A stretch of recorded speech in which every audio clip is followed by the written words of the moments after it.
बिस्मिल्लाहिर्रहमानिर्रहीम, अस्सलाम वालेकुम। Welcome to Joy of Cooking with Ayesha Dalal. उम्मीद है आप सब लोग खैरियत से होंगे और सभी के घर में जो है ईद की तैयारियां ज़ोरों शोर से हो रही होंगी। ईद उल अज़हा एक ऐसा मजहबी फरीज़ा है जो तकरीबन हर एक की कोशिश होती है कि वो उसमें हिस्सा लें और उसमें जो है सबसे ज़्यादातर लोग जो है वो कुर्बानी करते हैं। कोई बकरे की करता है, कोई गाय में हिस्सा डालता है, या कोई गाय की करता है, कोई दोनों करता है। तो मैंने जो है इस दफ़ा ये सोचा है कि मैं आप लोगों के पास जो है वो बकरे का एक पूरा डेमोन्स्ट्रेशन आप लोगों को बताऊंगी, जिसमें आप लोगों को ये पता चले कि जो है कुर्बानी जब की जाती है और जब कसाई जो है वो बकरा ज़िबा कर लेते हैं तो इसके बाद जब हिस्से बनाने होते हैं तो एक तो यही सुन्नत तरीका तो यही है कि 3 हिस्से किए जाते हैं, एक घर वालों का, एक रिश्तेदारों का और एक जो है आप अपने क़ुरबा के लिए देते हैं। तो अब जब हम अपने हिस्से रखते हैं तो हमें किस तरह का गोश्त चाहिए, इसकी जो है अवेयरनेस बहुत कम लोगों को है कि किस पीस से क्या चीज़ बनती है और किस पीस से किस तरह की चीज़ें जो हैं बनानी चाहिए। मतलब कढ़ाई है तो उसके लिए कौन सा पीस अच्छा रहेगा, बिरयानी है, पुलाव है तो उसके लिए क्या चीज़ें, कौन सा कट अच्छा रहता है, किस किस तरह की क्या क्या चीज़ें मैं बनाती हूँ वो मैं आपके साथ शेयर करूँगी और मैं आपको बताऊँगी कि हम जो है मैं अपनी कुर्बानी किस तरह से करती हूँ, इसके हिस्से कैसे करती हूँ और इसके गोश्त का कट जो है वो कैसा करवाती हूँ। ठीक है, तो मेरे साथ रहिएगा। आज की एपिसोड बहुत डिफरेंट है और मुझे उम्मीद है कि आप लोगों को इससे बहुत फ़ायदा होगा। अच्छा, आज जो है मैंने अपने साथ जिसको जहमत दी है वो कसाई है। मेरा पूरे साल जो है मैं इसी से गोश्त लेती हूँ, अच्छी क्वालिटी का गोश्त मुझे मिलता है यहाँ पर। तो तनवीर भाई हमारे साथ हैं और ये जो है यहाँ पे बुखारी पे होते हैं। तो आइए मैं आपका इनसे इंट्रोडक्शन करवाती हूँ। अस्सलाम वालेकुम तनवीर भाई। जी तनवीर भाई, जैसे मैंने आपको बताया है कि हमारे जो नाजरीन हैं इनको हमें थोड़ी सी ये गाइड करना है कि जब ये कुर्बानी के लिए जाते हैं तो ये जानवर लेते हैं तो ये जानवर जो है किस तरह का लेना चाहिए, क्या चीज़ों का ख्याल रखना चाहिए और किन किन चीज़ों को जो है मद्देनज़र रखते हुए ख़रीदारी करनी चाहिए। पहले तो इस चीज़ का ख्याल रखा जाता है कि जानवर 2 दांत होना ज़रूरी है। कम से कम 2 दांत हो, 2 दांत से ज़्यादा भी हो, 4 दांत तो चल जाता है। और दूसरा ये है कि नॉर्मली बकरा जो अच्छा पकता है वो 20 से 25 किलो का बकरा होता है। अच्छा। ज़्यादा हैवी होता है तो उसमें फैट ज़्यादा हो जाता है। एक खूबसूरत होने का ज़्यादा ख्याल होता है और दूसरा कि इसमें कोई ऐब ना हो, जैसे कि आँख नहीं ख़राब हो, कान नहीं कटा हुआ हो, जी बिल्कुल। आँख नहीं टूटी हुई हो, सिंग टूटा हुआ ना हो, इन चीज़ों का ख्याल रखना पड़ता है।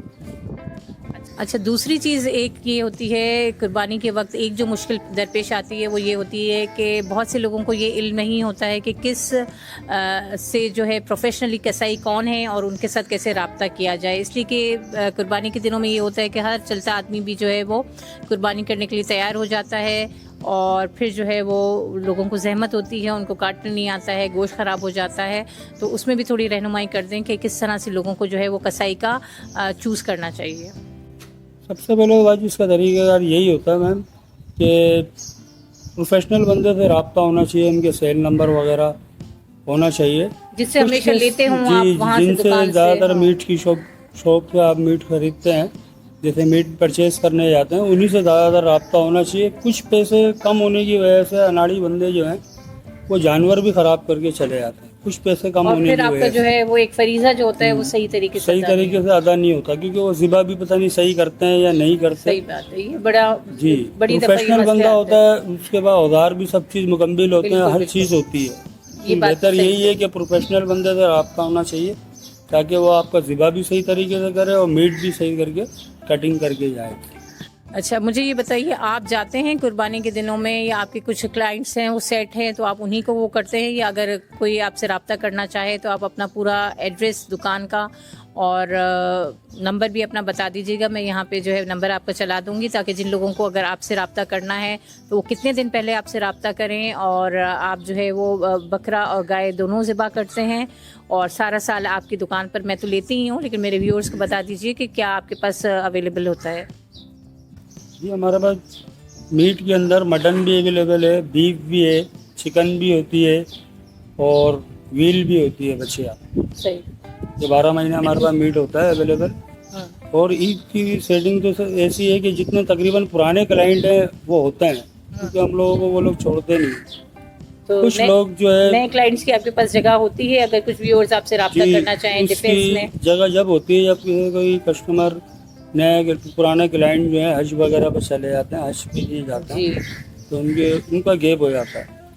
उस जगह को पूरा करने के लिए हमारे पास जगह होती है कि ये तो नया क्लाइंट आता है तो हम उनको वहाँ ले उस जगह अच्छा, पर तो आपसे कितने दिन पहले रब्ता करना चाहिए? तकरीबन 8 से 10 दिन पहले रब्ता होना चाहिए। ठीक है, आप अपना एड्रेस का जो है वो अपनी दुकान का एड्रेस भी बता दीजिए और फिर मैं यहाँ पे जो है आपकी दुकान का जो है वो ट्रिगर भी चला दूंगी और आपका नंबर भी यहाँ पे स्क्रीन पे आ रहा होगा, तो जिन लोगों को आपसे रब्ता करना होगा वो जो है आपसे रब्ता कर लेंगे कुर्बानी के हवाले से भी। और DHA फेज 6 में ही जो है बुखारी पे इनकी शॉप है, तो वहाँ पर आप सारा साल अगर गोश्त लेना चाहें, बहुत अच्छा साफ़ सुथरा गोश्त होता है। मेरे जब ऑर्डर्स जाते हैं तो बहुत से लोग जो है मुझे पूछते हैं कि आप प्लीज़ अपने कसाई का नंबर दीजिए, और मैंने बहुत सारे लोगों को इनका रेफ़र भी किया है, इसलिए कि असल चीज़ जो होती है वो क्वालिटी होती है ना, तो क्वालिटी जब आपकी सही होती है तो फिर आप जो है उस पर कॉम्प्रोमाइज़ नहीं करते हैं। तो आप अपना एड्रेस बता दीजिए, मुकम्मल एड्रेस, ताकि जिन लोगों को आपसे रब्ता करना हो आपसे रब्ता कर सकें, और अपना नंबर एक दफ़ा बता दीजिए। ये निशात कमर्शियल है, 13C प्लॉट नंबर है और दुकान नंबर 1 है। मेरा मोबाइल नंबर है, सेल नंबर 03233731 नज़ मित्री शाह गाजी का मज़ार है। अच्छा, देखिए, सबसे पहले जो चीज़ होती है कुर्बानी में, जो सबसे ज़्यादा सबसे पहले खाई जाती है वो होती है कलेजी। ठीक है, अब कलेजी जो है जब हम बनाते हैं तो उसमें हमें किन किन चीज़ों का ख्याल रखना होगा वो भी मैं आप लोगों को पूरी एक वीडियो बना के बताऊंगी। और कलेजी की जो है वो बोटी की साइज़ क्या होनी चाहिए, तो कलेजी अलग करवाते हैं। तो तनवीर भाई, पहले तो मुझे कलेजी अलग कर दीजिए। और यहाँ पर जो है वो देखें एक तिल्ली का पीस भी है, और अगर आप तिल्ली कलेजी की रेसिपी सीखना चाहते हैं तो मुझे कमेंट कीजिएगा, मैं इंशाल्लाह आपको उसकी रेसिपी भी सिखाऊंगी। और तिल्ली कलेजी भी बहुत मज़े की बनती है, सबकी अलग अलग श्योर रेसिपीज़ होती हैं। तो आप लोग किस तरह की बनाते हैं मुझे अपना फीडबैक दीजिएगा, मुझे बताइएगा। और अगर आप लोग तिल्ली कलेजी सीखना चाहते हैं तो उसका भी कमेंट कीजिएगा, ठीक है। तो इंशाल्लाह मैं आपको इसकी रेसिपी भी सिखाऊंगी। तनवीर भाई, आप मुझे जो है ना पहले कलेजी अलग कर दीजिए और तिल्ली अलग कर दीजिए।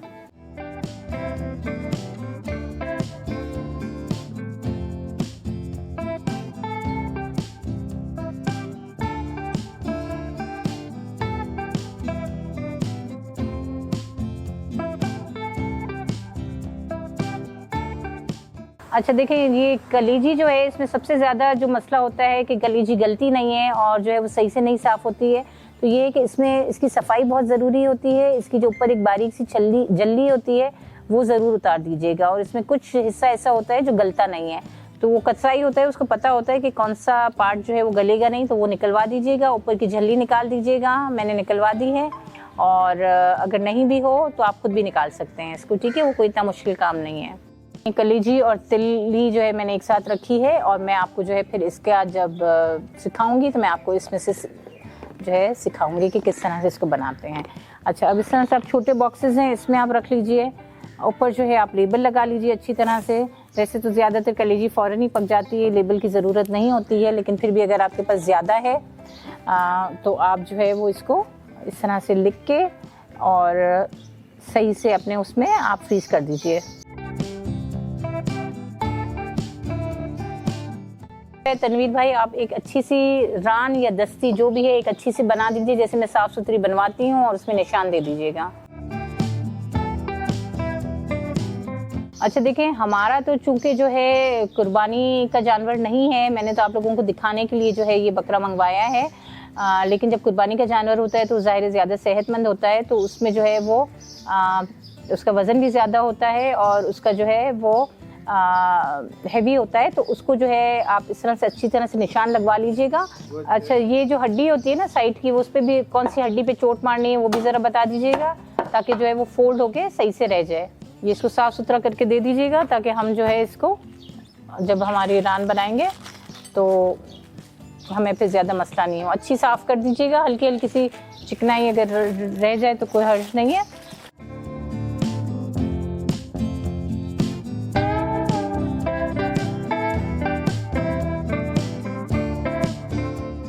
अच्छा, देखेंगे निशान जब हम इस तरह से लगा देते हैं ना आगे पीछे, तो मसाला जो है वो अंदर तक पेनिट्रेट हो जाता है। और दूसरी जो चीज़ है वो ये है कि ये तो मेरी साइज़ छोटी है, अगर मैं नहीं भी वो करूँ इस पर चोट लगवाऊँ तो भी ये इस तरह से पक जाएगी। लेकिन अगर बड़ी कुर्बानी की रान होती है तो वो ज़रा सा इसका जो वहाँ पे कट लगाते हैं ना फोल्डिंग का, वो ज़रा सा कट बता दीजिए। इससे ये होता है कि ये आपकी जब आपको सेव करना होता है तो आप इसको जो है आराम से मोड़ के और इसको पका भी सकते हैं और इसको फ्रिज में भी रख देंगे तो ज़्यादा जगह नहीं घेरेगा। तो ये ज़रूर लाजमी छोटी छोटी टिप्स हैं जो मैं बहुत ख्याल रखती हूँ कुर्बानी के गोश्त के वक्त कराते हुए, तो आप लोग भी ज़रूर इसका ख्याल रखिएगा। जो है हमने रान साबुत वो कर ली, इसको जो है मैं इस तरह से चॉपर में डाल के, और देखिए इस तरह के चॉपर्स हर जगह पे मिलते हैं, मेरे पास भी अवेलेबल हैं। अगर आप लोगों को मेरे पास से चाहिए तो मेरे पास से भी ले लीजिएगा। तो इसमें ये होता है कि आप यहाँ पे निशान लगा देते हैं, और मेरी कोशिश यही होती है कि मेरे घर में मैं दोनों जानवर करती हूँ, बकरा भी और गाय भी। तो एक शेल्फ में, एक ड्रॉर में जो है आप बकरे का गोश्त रख दीजिए, वो आपकी ईजी हो जाता है आपके लिए, और एक जो है आप उसका रख दीजिए बीफ का, तो वो आपको ढूंढने में उस वक्त मुश्किल नहीं होती है। इस तरह से यहाँ पर आपने ये इसको भी कर दिया, इसको भी आप लेबल कर दें अच्छी तरह से।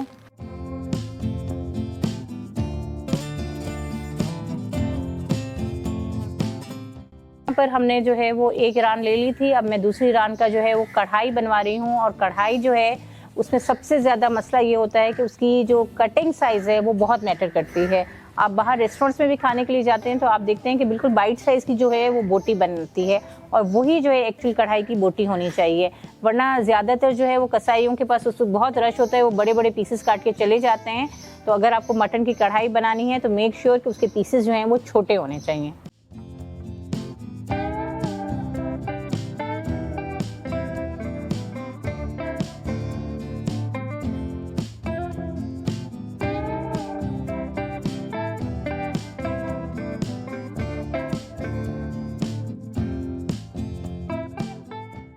बिस्मिल्लाहिर्रहमानिर्रहीम, अस्सलाम वालेकुम। Welcome to Joy of Cooking with Ayesha Dalal. कैसे हैं आप सब लोग? ठीक है, उम्मीद है खैरियत से होंगे। और मैं जो है आज आप लोगों के साथ अपने जो होममेड शरबत्स हैं उनकी लिंक शेयर कर रही हूँ। हम लोग जो हैं गर्मियों में मेरे पास बहुत ज़्यादा ऑर्डर्स होते हैं शरबत के, आइसक्रीम्स के, अचार चटनियों, मुरब्बों के। अचार चटनियाँ मैंने आपको बता दी हैं, और यहाँ पर बताने का मकसद ये है कि जो मेरे क्लाइंट नहीं हैं, जो मेरे पास आयशा's कुज़ीन पे मेरे क्लाइंट नहीं होते हैं, मेरे व्यूअर्स हैं, उनसे डिटेल्स पूछना चाहते हैं ताकि उनको जो है वो एक आइडिया हो जाए कि मैं किस तरह से चीज़ें जो हैं बना के और सेल करती हूँ। आप जो है ऑर्डर कर सकते हैं व्हाट्सएप पे, स्क्रीन पे आपको मेरा नंबर मिल रहा होगा, वहाँ पर जो है आप मुझे सारी चीज़ों के ऑर्डर कर सकते हैं। मेरे पास अच्छी खासी वैरायटी है शरबत और जूसेस की भी, जहाँ पर यहाँ पर मेरे पास फालसे का जूस है जो रेडी टू ड्रिंक है। इसमें आपको कोई पानी वानी नहीं मिलाने की ज़रूरत है। जिस तरह आप फालसे वाले के पास जाके, जूस वाले के पास जाके फालसे का जूस पीते हैं, बिल्कुल इसी तरह से ये आपके पास रेडी है। इसमें फ़ायदा ये है कि आपको जो है 100% एश्योरिटी है कि इसमें फालसा का फ्रूट भी डला हुआ होगा, मिनरल वाटर में बनता है, और कोई ये नहीं है कि एसेंस डाल के और जो है आपको पिला दिया गया है। तो जो लोग मेरा ट्राई करते हैं वो उनको पता है और वो बार बार ट्राई करते हैं। इसका बहुत ज़्यादा मेरे पास अच्छा रिस्पॉन्स होता है। इसके बाद यहाँ पर जो है इस साल मैंने फ़र्स्ट टाइम जो है संदल और मोतिया का शरबत बनाया मेरे क्लाइंट्स के कहने पर, और उन्होंने बहुत उसको पसंद किया और जो है उन लोगों को बहुत पसंद आया। इसके बाद मेरे पास गुलाब का शरबत है, ये भी बहुत ज़्यादा जो है वो लोग पसंद करते हैं। रमज़ान में तो हर साल मैं देती हूँ, लेकिन इस दफ़ा जो है अब रमज़ान के बाद भी बहुत गर्मियाँ हैं तो लोगों ने इसकी भी बहुत रिक्वेस्ट करी, तो वो भी मेरे पास होता है। बादाम का शरबत है, वो भी मेरे पास अवेलेबल होता है, जो कि इस वक्त मेरे पास मौजूद नहीं है, लेकिन ये रमज़ान की भी मेरी उसमें होता है और इसके अलावा भी होता है। कैरी का अगेन सीजनल है, और कैरी का भी जूस है जिस तरह से फालसे का जूस है, उसमें आपको कोई पानी नहीं ऐड करना होता है। और यहाँ पर जो है मोतिया का शरबत है। तो 6-7 तरह के शरबत हैं। गर्मियों में बहुत ज़्यादा लोग जो हैं पसंद भी कर रहे हैं और होममेड हैं, तो मैंने सोचा मैं आप लोगों के साथ ये शेयर कर दूँ।